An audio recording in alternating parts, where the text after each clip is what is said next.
The storm was the worst he'd seen in years, turning the river into a churning black monster. He was just trying to secure his boat when he saw her, a woman being pulled under. He didn't think. He dove in. It took every ounce of strength to drag her unconscious body to the bank. At the hospital, as he wiped the river from her face, his blood went cold. He knew her. 3 years ago, she was the judge who took his kids away. This is Tom Rivera, a single father, a fisherman who works the river alone.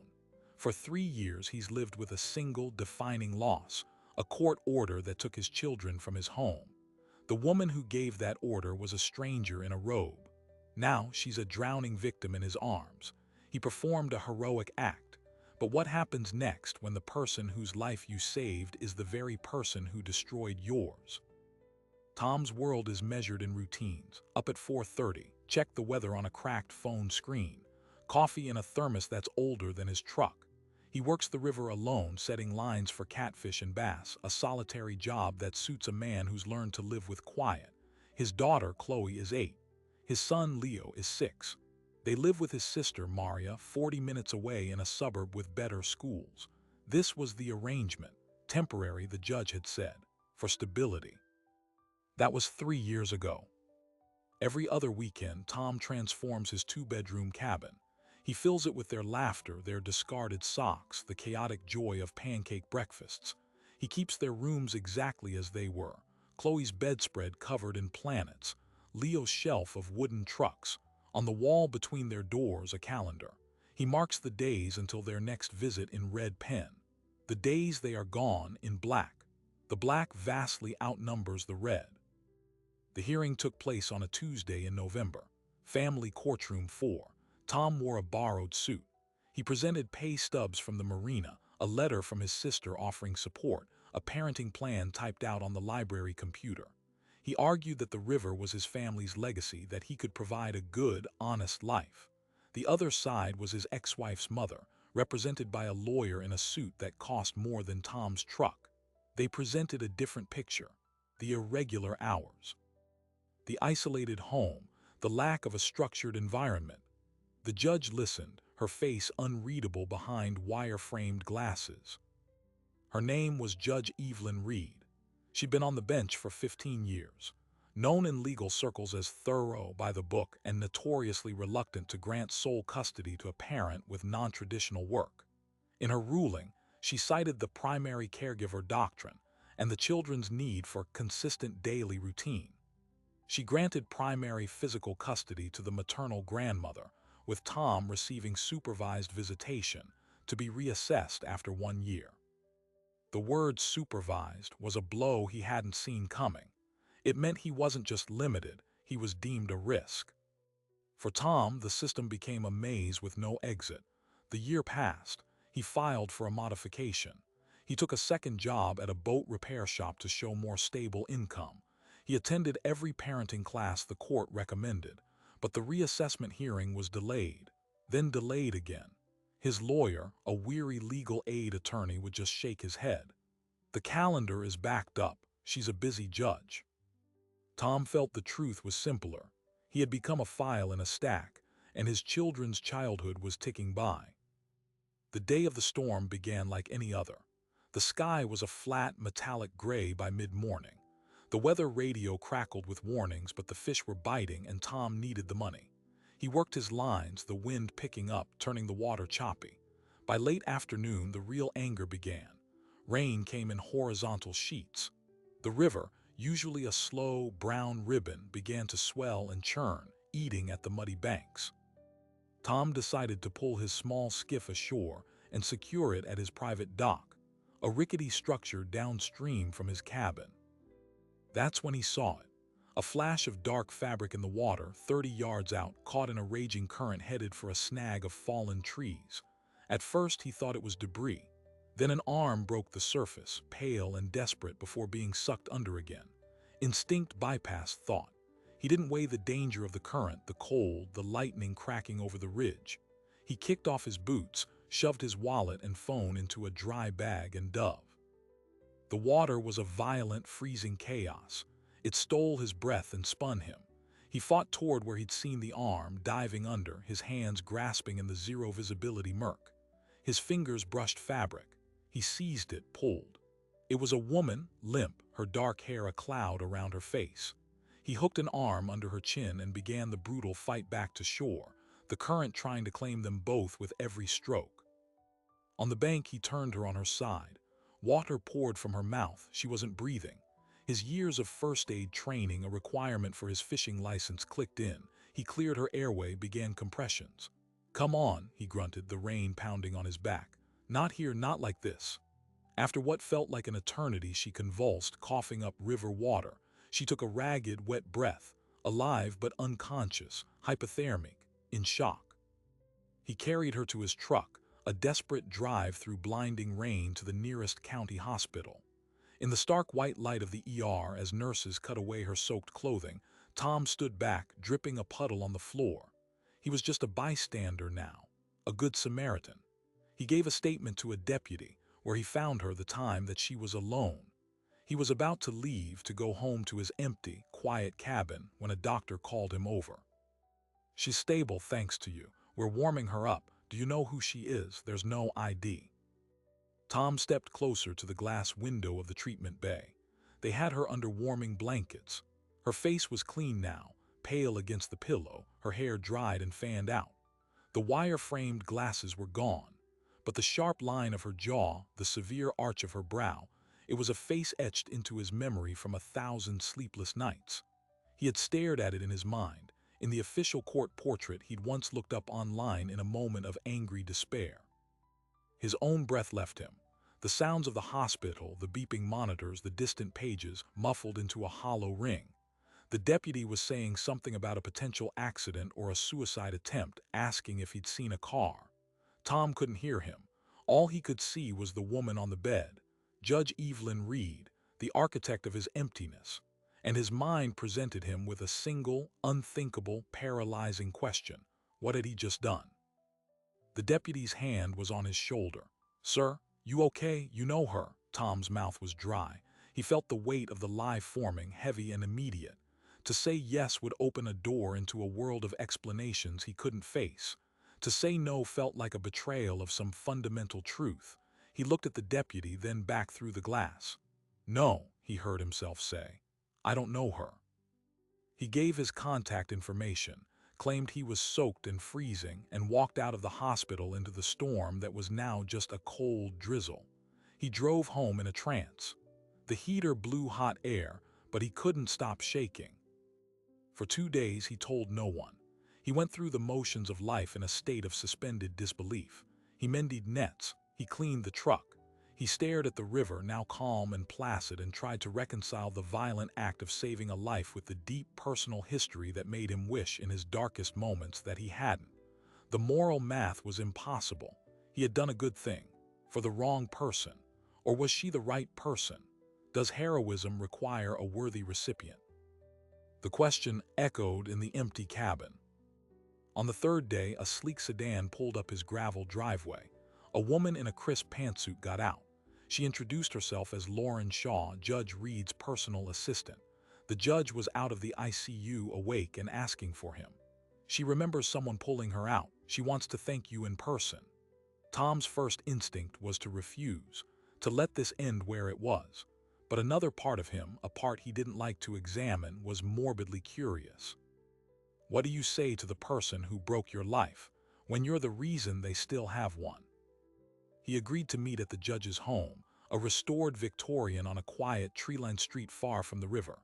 It was a world of manicured lawns and discreet wealth, a stark contrast to his own weathered cabin. Judge Evelyn Reed received him in a sunroom, wrapped in a blanket, her face pale and drawn without her usual professional armor.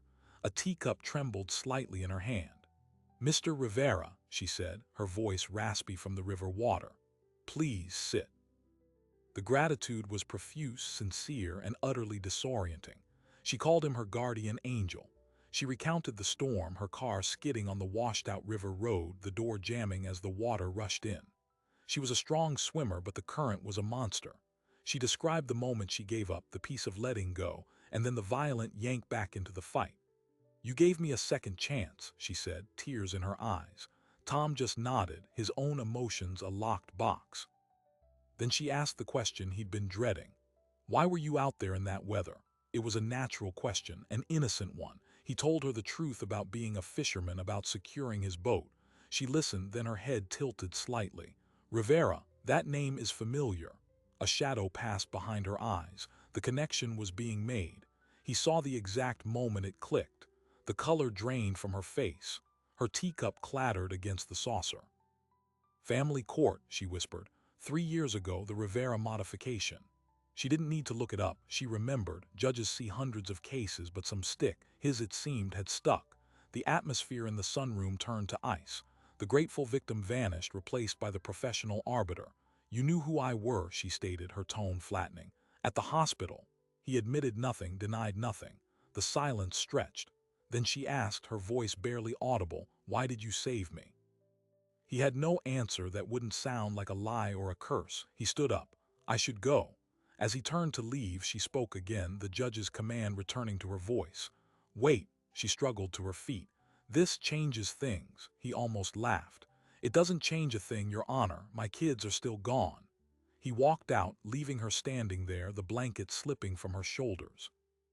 The story, however, was already escaping into the wild. A local reporter, sniffing around the hospital for a feel-good piece, had caught wind of a dramatic river rescue. The article ran with the headline, "Local Fisherman Braves Raging River to Save Drowning Woman." It named Tom as the hero. It named Judge Evelyn Reed as the victim. It could not, know the history between them. The article was shared across community groups. Tom was hailed as a selfless champion. For a week, he was a minor local celebrity. The marina gave him a free month's dock fee. Strangers bought him coffee. Then the internet did what the internet does. Someone in a legal forum connected the dots. A post titled, "Wait, isn't this the same judge who?" included a link to the article and a scanned public court summary from Tom's case, with the names redacted but the outcome clear. The comments section exploded. The narrative fractured into 100 different debates. Was this the ultimate act of forgiveness? Was it a twisted form of karma? Did Tom know who she was when he jumped in? Speculation ran rampant. A TikTok video stitching the news clip with dramatic music and text like, "He saved the woman who ruined his life," went viral, garnering millions of views. The public attention became a siege. News vans parked at the end of his driveway. Reporters shouted questions about poetic justice and unresolved trauma. His sister Maria called, her voice tight with worry. "Tom, what is going on? People are calling me. They're saying you saved the judge. Is that true?" He confirmed it, and he could hear the storm of confusion and fear on the other end of the line. "The grandmother's lawyer is going to hear about this," she warned. "They could use this. They could say you're unstable, seeking attention, or worse, that you had some plan." She was right. The institutional machinery of family court began to grind. A letter arrived from the grandmother's attorney, a formal notice of concern. It cited the high-profile, emotionally charged incident and requested an emergency review of Tom's visitation arrangement, suggesting the environment was now potentially disruptive and harmful to the children's emotional well-being. His legal aid attorney, Frank, groaned when he read it. "They're using your good deed against you." "It's brilliant and disgusting." Tom was trapped in a paradox. His heroic act was being weaponized to further distance him from his children. The very morality of his choice was being used to paint him as a risk. Meanwhile, the judge was facing her own tsunami. The legal community was abuzz. Colleagues praised her survival, but the undercurrent was there. The awkwardness, the whispered questions about the bizarre twist of fate. Her judgment in Tom's specific case was now under a microscope of public opinion. Was she fair? Was she biased? Online, she was vilified by one side and defended by another. Her reputation, built over 15 years of relative anonymity, was now a trending topic. Driven by a need to understand, or perhaps to justify, Tom did something he hadn't allowed himself to do before. He researched her. Not just the court portrait, but her career. He found old newspaper profiles. She was a former prosecutor known for tough but fair trials. She had chaired a committee on family court reform. In one interview, she spoke about the agonizing weight of custody decisions, knowing you are shaping lives with a gavel. He read the words, but they felt hollow. They didn't give him back his weekends. A week after the viral explosion, a plain white envelope arrived at his cabin, hand-delivered. No return address. Inside was a single key card for the back entrance of the county courthouse and a note on elegant stationery. "Midnight, my chambers, we need to talk." It was a staggering breach of protocol. A judge meeting ex parte with a former litigant in secret. It was dangerous, unethical, and a clear sign that she, too, felt the ground shifting. Tom held the key card, feeling the sharp edges. This was either a trap or a desperate offer. Either way, it was the pivot point. The private conflict was about to become a clandestine war. He went. The courthouse at night was a tomb of echoing footsteps and shadows. He used the key card, the door clicking open with a sound that felt illegally loud. He found her chambers on the third floor. She was at her desk, the only light a green-shaded lamp. She looked older, more fragile than she had in the sunroom. She didn't offer pleasantries. "They're petitioning to suspend your visits," she said bluntly. "I've seen the filing." He nodded. "I know." She leaned forward, the light casting deep shadows under her eyes. "What if I told you," she said slowly, measuring each word, "that my ruling in your case might have been influenced by information that wasn't entirely accurate?" The words hung in the dark room. Might have been influenced. Tom felt the floor tilt. 3 years of his life, the anchor of his suffering, was suddenly adrift on a maybe. "What information?" he asked, his voice low. Judge Reed didn't answer directly. Instead, she opened a drawer and pulled out a thin, non-official file. She slid it across the desk. Inside were photocopies. A police report from 9 years ago. A bar fight Tom broke up, wrongly listed as an assault where he was the aggressor. A psych evaluation from a mandatory anger management class after his divorce, taken out of context to suggest volatility. Statements from 2 witnesses, neighbors he barely knew, claiming he was often agitated and unstable while working on his boat late at night. "This was in the grandmother's supplemental filing," Judge Reed said, avoiding his eyes. "It was presented as evidence of a pattern, a risk to the children. I weighed it heavily." Tom recognized the lawyer's letterhead on the cover page. Vance and Culver. Robert Vance, the grandmother's attorney, a man known for winning. "This is garbage," Tom said, the heat rising in his chest. "The bar fight, I was a witness, not a participant. The class was court-ordered because I yelled at my ex during a pickup. These people," he pointed at the neighbor's statements, "they complained about my engine noise once. I fixed it." He looked at her, a new, colder understanding dawning. "And you believed it?" "It wasn't a matter of belief," she snapped, then lowered her voice, conscious of the echoing building. "It was presented by an officer of the court. My role is to weigh what's before me. The burden was on you and your attorney to challenge it. You didn't." She was right. His overburdened legal aid lawyer had seen the supplemental filing, called it standard character mudslinging, and advised focusing on Tom's positives, not defending against negatives. A strategic mistake that cost him everything. "So why tell me now?" Tom asked. "Guilt." Judge Reed closed the file. "Accountability. And because Vance is using the media circus around our situation to bury you. He's good at that. He's done it before." She opened her laptop, turned it toward him. On the screen was a database of past cases, ones she'd quietly pulled after the rescue. Case after case where Robert Vance represented the wealthier party in a custody dispute. And in a disproportionate number, the opposing parent, often a blue-collar father or a mother without resources, had their character assassinated by similar last-minute, difficult-to-disprove allegations. Lost jobs, old debts, misrepresented mental health records. The outcomes were consistently in Vance's favor. "He doesn't just advocate," Judge Reed said. "He engineers narratives, and the system, with its crowded dockets and overworked advocates, lets him. Your case wasn't unique. It was a template." Tom felt sick. His personal tragedy was a line item in a playbook. "What are you going to do about it?" She met his gaze. "I am going to recuse myself from any further proceedings in your case." And then I am going to submit a formal inquiry to the State Bar Association regarding Attorney Vance's conduct, citing this pattern. It sounded like justice, but it was a slow, bureaucratic grenade. It wouldn't stop the emergency petition to suspend his visits, which was being heard by a different judge in 48 hours. "That doesn't help me now," Tom said. Judge Reed was silent for a long moment. "No," she admitted, "it doesn't." The hearing was a disaster. The new judge, a colleague of Reed's, was visibly uncomfortable with the media spectacle. Vance, polished and calm, argued that Tom's reckless heroics and the subsequent public melodrama created an unstable and unpredictable environment for the children. He presented clips of the viral TikTok, headlines about the twisted rescue. He portrayed Tom not as a hero, but as a man craving drama, willing to dive into a storm and then secretly meet with the judge to manipulate the outcome. It was a masterpiece of misdirection. Tom's lawyer, Frank, fought valiantly, but the tide was against them.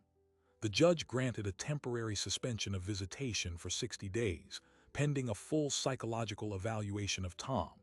As the gavel fell, Tom saw the look on Vance's face, not triumph but cool satisfaction.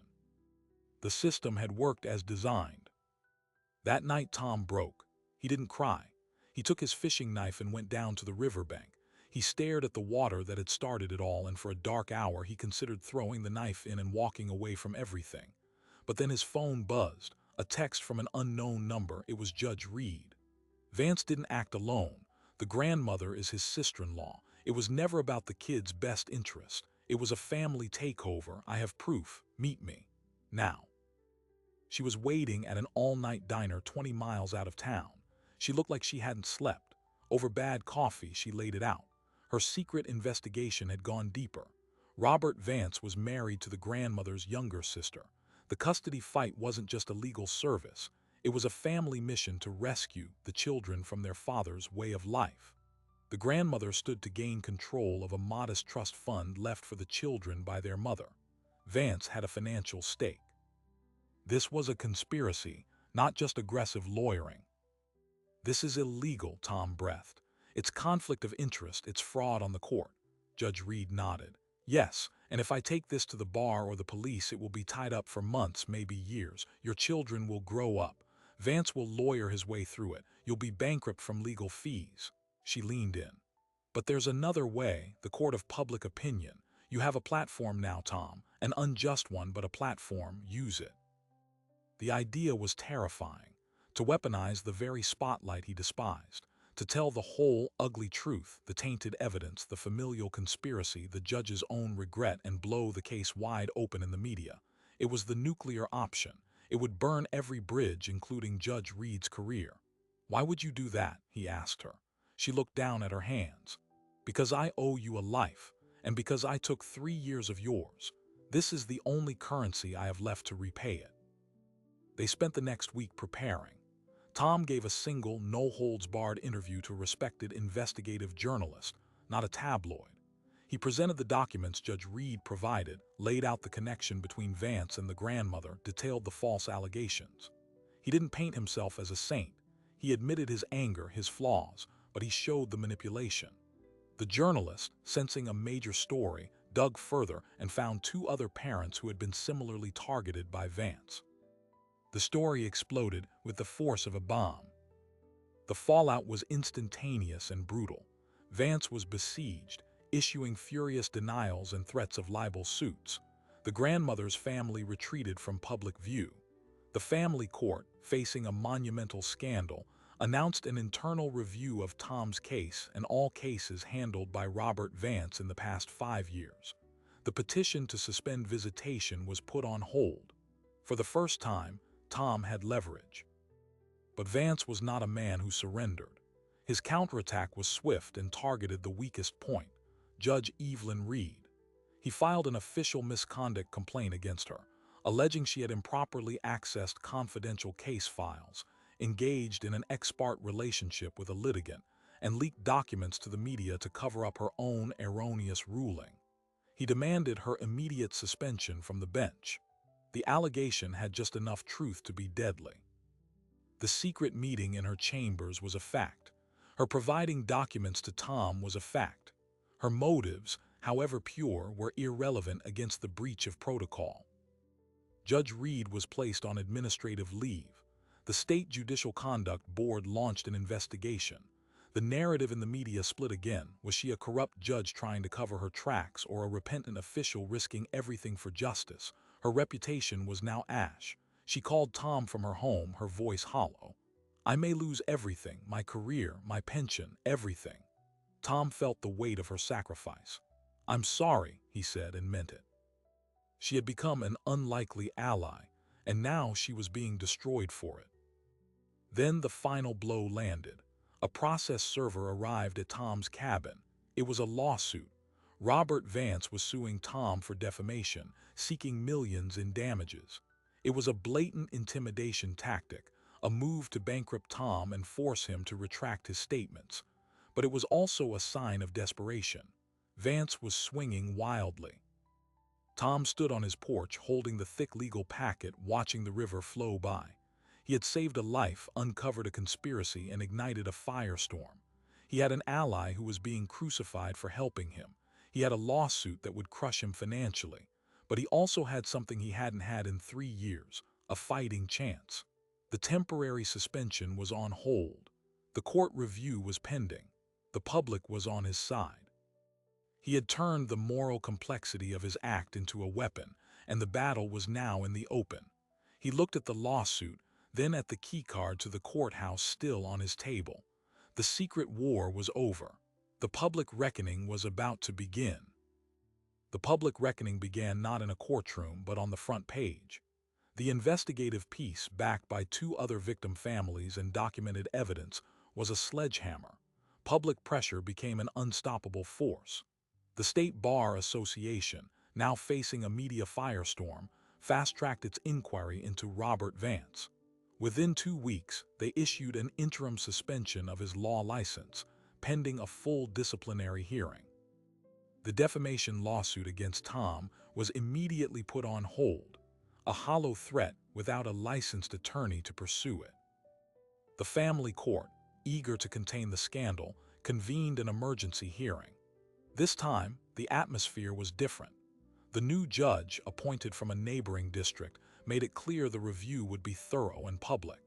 Tom's legal aid attorney, Frank, now armed with the evidence of misconduct, argued for the immediate reinstatement of visitation and a full reconsideration of the original custody order. The grandmother's side, now represented by a new attorney who distanced herself from Vance's tactics, had little defense. The judge ruled in Tom's favor in a matter of hours. The suspension was lifted. Supervised visits were terminated.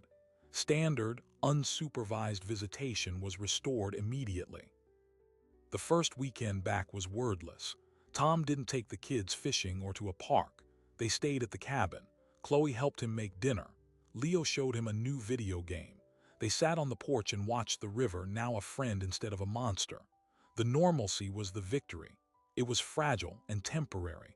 The larger custody modification hearing was still ahead, but it was a foothold on solid ground after years of quicksand. Judge Evelyn Reed's fate was more complex. The Judicial Conduct Board's investigation was a tense, private affair. She admitted to the ex parte meeting and to providing documents. Her defense was not one of innocence, but of necessity, arguing that the ethical breach was required to uncover a greater fraud upon the court. The board was divided. In the end, they issued a severe public reprimand, a permanent mark on her record, but stopped short of removing her from the bench. However, they mandated her recusal from all family law cases indefinitely. Her career as a family court judge was over. She was reassigned to administrative appeals, a paper-pushing purgatory. Her reputation was shattered, but she was not destroyed. In a final interview, she said, "I traded my robe for my conscience. It was a fair price." The custody modification hearing, 3 months later, was anticlimactic. With Vance disgraced and the grandmother's motives exposed, the court-appointed guardian ad litem recommended a gradual transition to shared custody, with the children's primary residence moving to Tom's within 6 months. The judge agreed. Tom would get his children back. The war was won. On the day the final order was signed, Tom received a package. Inside was a simple wooden picture frame. Within it, preserved under glass, was the faded, water-stained note Judge Reed had written him in the hospital. "Thank you for not leaving me." There was no return address, but he knew. He hung it in the cabin, not as a trophy, but as a reminder of the impossible tangle of guilt and grace. Then came the final, surprising detail.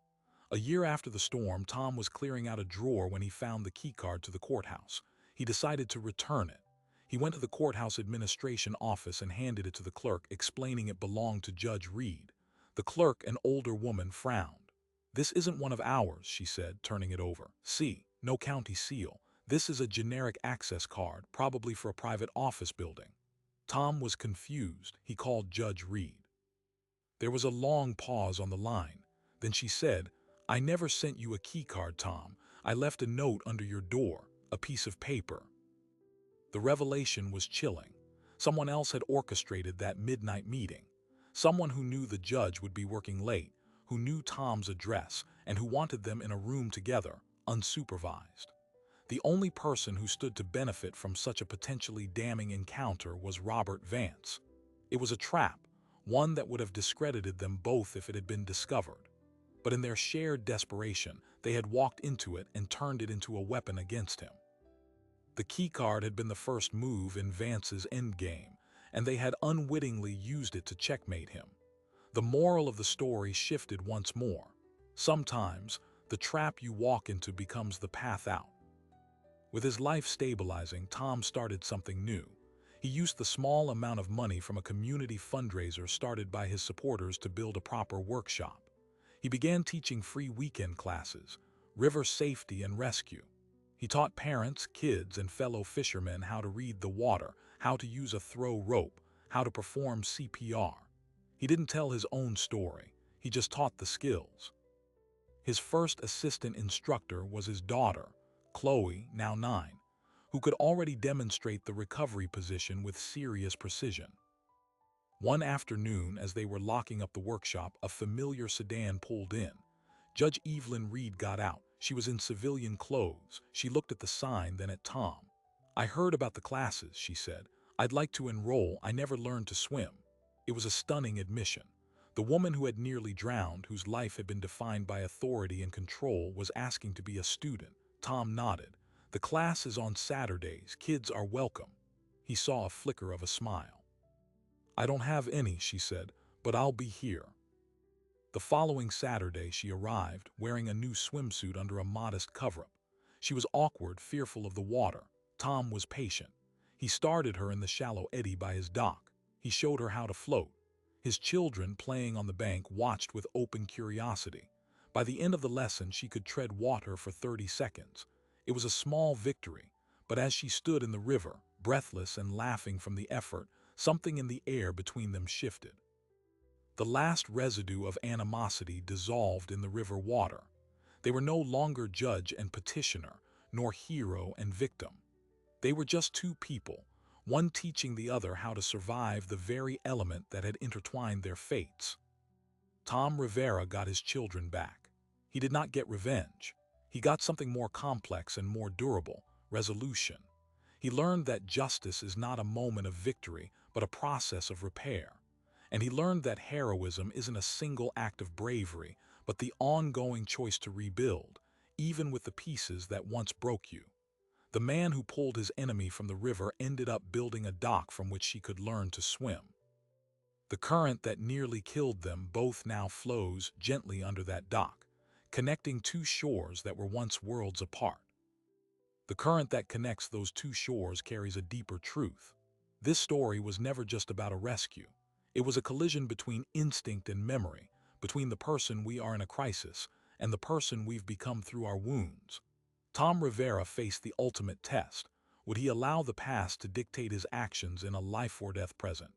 His split-second choice to dive in answered that question in the most profound way possible. But the real story began after he pulled her out. That's when the harder work started, the work of untangling the moral knot he'd created. We often think of heroism as a moment, a burst of courage, a medal, but the aftermath is where heroism is truly defined. It's in the messy, painful, and often conflicted process of living with the consequences of that moment. Tom saved a life, then had to confront the very human resentment that life had caused him. Judge Reed was given a second chance, then had to use it to dismantle a part of the system she'd upheld. Their heroism wasn't frozen in the river. It was a verb that continued through court battles, public scrutiny, and private anguish. This case holds up a mirror to our own moral imaginations. What would you do? It's easy to say we'd save anyone, but what if it was the boss who fired you unjustly, the neighbor who spread ruinous lies, the person who deliberately caused you the deepest pain? The instinct to help is human. The choice to overcome history is something more.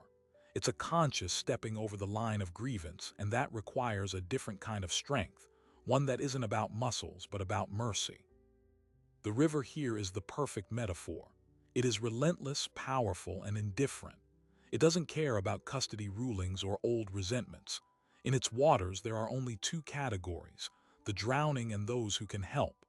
Tom, in that moment, saw only the first category. He returned to the second category, the category of helper, even though it cost him his peace, his privacy, and very nearly his children. He reminded us that our core humanity isn't found in our reasoned grievances, but in our unreasoned compassion. And what of Judge Reed? Her journey is a lesson in the weight of a gavel. She learned that authority is not the same as wisdom, and that following procedure is not the same as serving justice. Her redemption wasn't in keeping her job or her reputation. It was in sacrificing them to correct a wrong. She traded her robe for a swimsuit, her bench for a riverbank, moving from a position of judgment to a posture of learning. In doing so, she regained something more valuable than status: her integrity. The system, as shown here, is fragile. It can be manipulated by those with resources and cunning, but it can also be corrected by courage and transparency. Tom and Evelyn didn't fix family court, but they exposed a crack in it, and through that crack, light got in. Their story is a blueprint for anyone who feels crushed by a faceless bureaucracy. Sometimes, the way out is to tell the truth so loudly that the walls cannot contain it. So what are we left with? A fisherman who got his children back, a judge who lost her courtroom but found her conscience, a river that is now a place of teaching instead of taking. This is a story with a happy ending, but not a simple one. It's happy because it's honest. It acknowledges that pain doesn't just vanish, but it can be transformed. That forgiveness isn't about forgetting, but about choosing a future that isn't hostage to the past. The next time you see a story of a dramatic rescue, remember this one. Remember that the splash is just the beginning. The real waves, the emotional, legal, and moral waves, ripple out for years. They reshape lives, redefine justice, and ask us the most difficult question of all: is anyone beyond the reach of our compassion? Tom Rivera's answer, found in the churning gray water of a storm, was a definitive, life-altering no. If you believe that our greatest strength is not in holding onto our wounds, but in using our hands to heal, even when it's the hardest thing we'll ever do, then subscribe.